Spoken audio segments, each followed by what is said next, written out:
The Oregon plan is really very well designed, and it's the one generally serving as a model for it. But probably one of the issues with it, however, is it's limited. It only has one model, and the expenses are still somewhat higher than what they need to be. In fact, quite a bit higher than they need to be. So they should fix that. Are there other states that you think have kind of the banner plan that should be adopted everywhere? From what I see, they're all following the same model. And what it is limited to a payroll deduction, Roth IRA program, and there are a lot of other alternatives to that. Some of these businesses are quite small, the ones that are now going to offer 401k plans. Some have 10, 15 employees. And I think the first reaction is small businesses, can they afford the administrative costs involved with this? Just everything involved with offering this sort of plan. Well, the 401k is the wrong plan for many of the small businesses. It's definitely very complex, legally, I mean, extremely.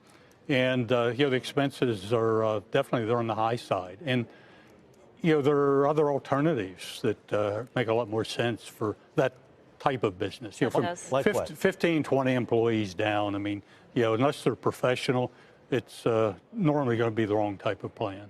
So what is the alternative plan that is economical, would work for the 15 to 30 employee company? Let's say it's a law firm or a nail salon or a restaurant. Well, a law firm, probably it will be a 401k because the attorneys want to put in the max that they can, and 401k gives them the opportunity to do that. I've worked the last couple of years on IRA-based models, and they have 5 of them that I've worked on, that have lower max contribution limits in the 401k. 401k is what, about $18,000 a year is the max? Well, if you're over, you have the catch-up additional provision, 5, which so which you and I are subject to. We could play catch-up, but sure, but there are many small businesses. When we get out of the professional environment, many of those businesses aren't owners making a couple $100,000. Okay, so a lower contribution limit makes sense to them. And so designs I've worked on are all IRA based. They don't have any fees. And, the cost to participants can be as low as, 0.05%. And, I run into 401k plans in the small employer market that have fees as high as 2.75%. Wow. I mean, so they're taking that much per year.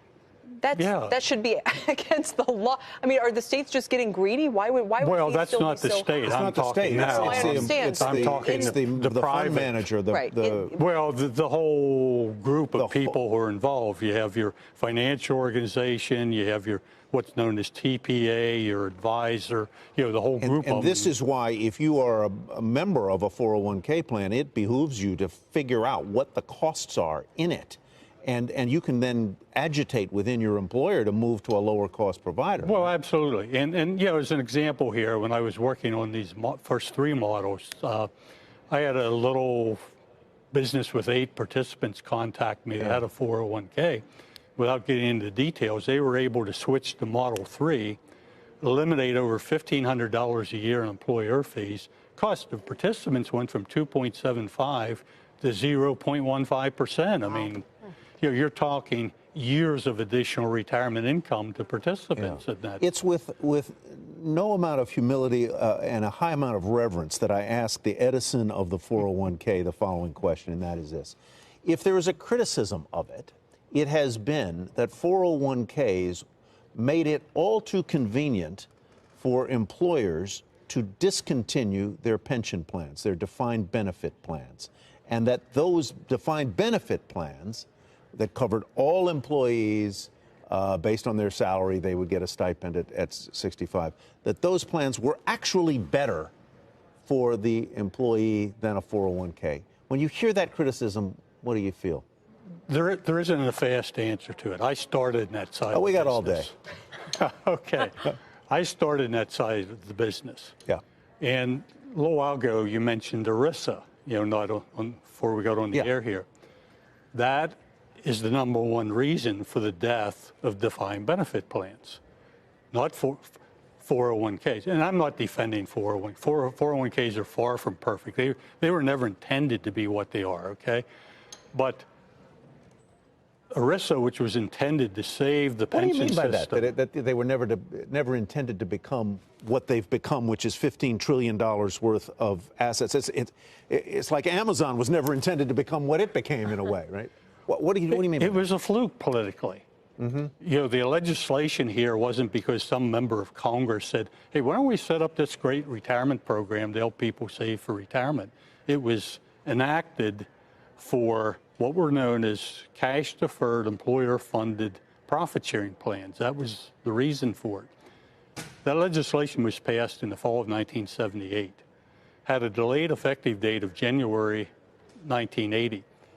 January 80 came, no one was running around the country setting up 401k plans. You know, we didn't have financial advisors out there selling these because no one anticipated it being a big thing. So it was actually in the fall of 80, you know, that I came up with the idea of throwing a matching employer contribution and employee pre-tax contributions into this section of the code. And there wasn't anything there saying, thou shalt not. Right.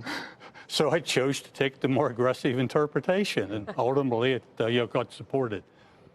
For better and for worse. Very interesting. Better and worse, exactly. But ERISA, in your view, is what ended pension plans. Yes. Or made them less attractive. Well, it made it impossible to sell them. I couldn't sell a pension plan after ERISA. Yeah. And the reason for that was corporations had financial risk if they had a pension plan post ERISA. Right, which they don't have. They didn't before. Yeah. Well, they didn't before.